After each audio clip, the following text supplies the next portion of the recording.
அமைச்சர், என் அருமை நண்பர் சேகர் பாபு அவர்களே, ஆனரபிள் மேயர், என்னுடைய media colleagues, other intellectuals and friends.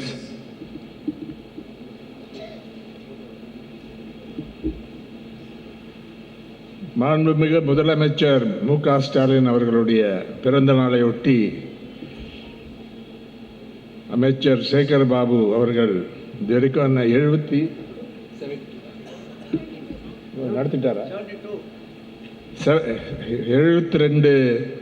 கூட்டங்களை இது பண்ணியிருக்காரு. இது முதல் முறை நான் பார்த்ததில்லை. இதுக்கு முன்னாலேயே கலைஞருடைய இதில் 100க்கு மேலே கூட்டங்களை நடத்திருக்காரு. நானும் அந்த பல கூட்டங்களில் பங்கெடுத்து கொண்டிருக்கேன். அவர் மாதிரி ஒரு எல்லாரையும் தெரிஞ்சு தூங்காமல் வேலை செய்யக்கூடிய அமைச்சரை பார்க்கறது ரொம்ப அரிது. நன்றாக பழகுவார், ரொம்ப கர்டியஸாக இருப்பார், அவரை வந்து கொண்டு போவார். எல்லாம் இது பார்த்தா ஏன் அவ்வளவு பாப்புலராக இருக்காருங்கிறது நமக்கு நன்றாக புரிகிறது. அவர் இங்கே இருக்கார், அவர் முன்னால் சொல்கிறதுக்கு சொல்லலை, இது உண்மை. எங்கே போனாலும் இதுதான் நாங்கள் பேசுறது. ரொம்ப நேரம் அதை பற்றி பேசினா அவருக்கு பிடிக்காது. இந்த கூட்டம் வந்து திமுக அரசாங்கம், முதலமைச்சர் மு.க. ஸ்டாலின் அவர்களுடைய பெர்ஃபார்மன்ஸை பற்றி பேசக்கூடிய ஒரு கூட்டம். இந்த 2021லேருந்து என்னென்ன செய்திருக்கார்கள், அதனுடைய விசேஷமான விஷயங்கள் என்ன அம்சங்கள் இருக்குன்னு அதை பற்றி பேசுறது. இப்போ வந்து எல்லா மாநிலங்களும் பேசுகிறாங்க. இந்த இந்த கம்யூனல் எலிமெண்ட்ஸ் மக்களை பிரித்து ரிலிஜனை வந்து ஒரு கருவியாக பயன்படுத்தி வெறுப்பை, ஹேட்டை வந்து ஸ்ப்ரெட் பண்ணக்கூடிய மோசமான கும்பல் டெல்லியில் ஆட்சி வச்சிருக்காங்க.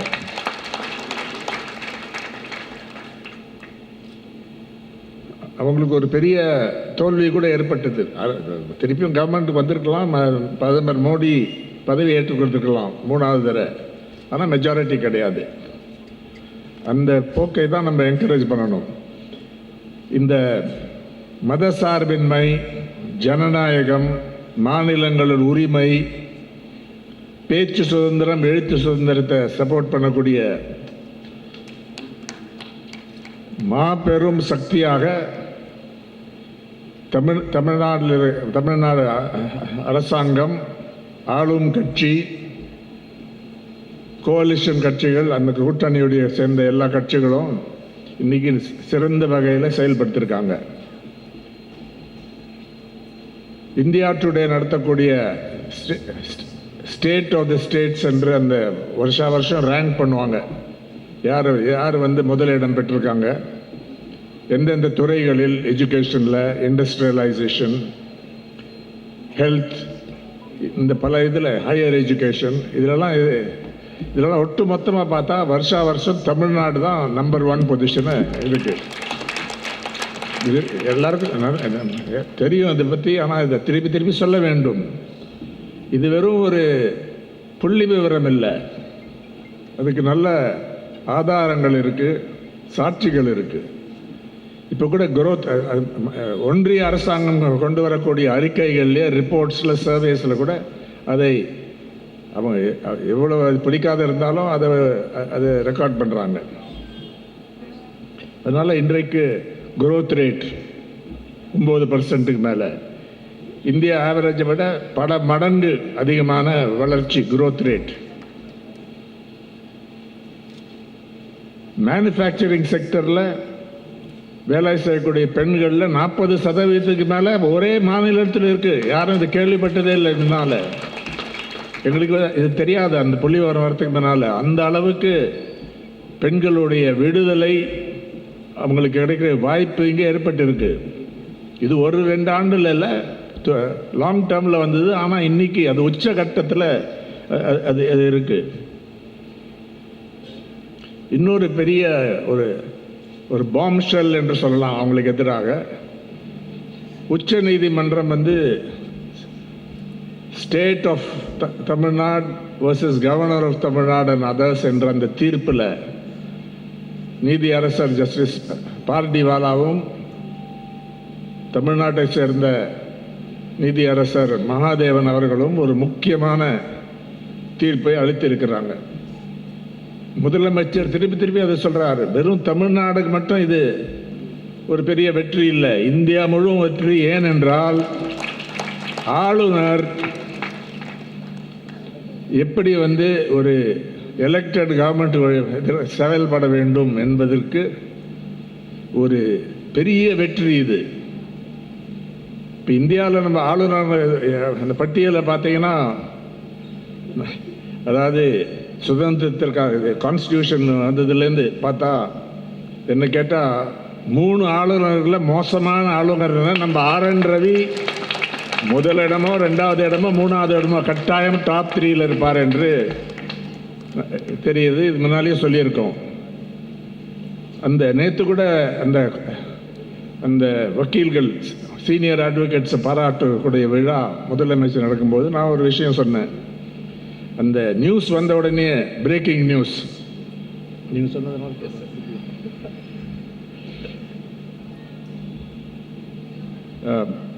நேற்று சொன்னது திருப்பி சொல்ல சொன்னார் நண்பருங்க.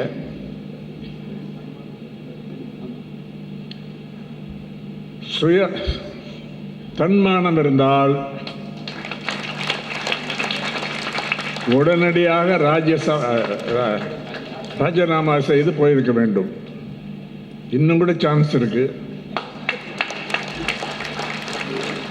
ஃபேர்வெல் பார்ட்டி கொடுத்து கூட அங்கே ஒரு டீ பார்ட்டி கொடுத்து கூட அவரை வழி அனுப்ப முடியும். ஏன்னா இங்கே மரியாதையான ஒரு அரசாங்கம் இருக்கு. இந்த இதில் மோசமான அந்த முக்கியமான தீர்ப்பு வந்ததுக்கு பிறகு கூட என்ன பண்ணார், வைஸ் சான்சலர் கூட்டம் முதலியே நாங்கள் திட்டமிட்டோம்னு சொல்லி வைஸ் பிரசிடென்ட் கூட்டம் நடத்த பார்த்தார். அவங்களை திருப்பி அவருடைய பவரை காட்டுறதுக்கு ஸ்டேட் யூனிவர்சிட்டிஸில் யாரும் போல, ஒரு வைஸ் சான்சலர் கூட போல. ஏன்னா இன்றைக்கு சிச்சுவேஷன் மாறிவிட்டது, பெரிய அளவுக்கு மாறிவிட்டது.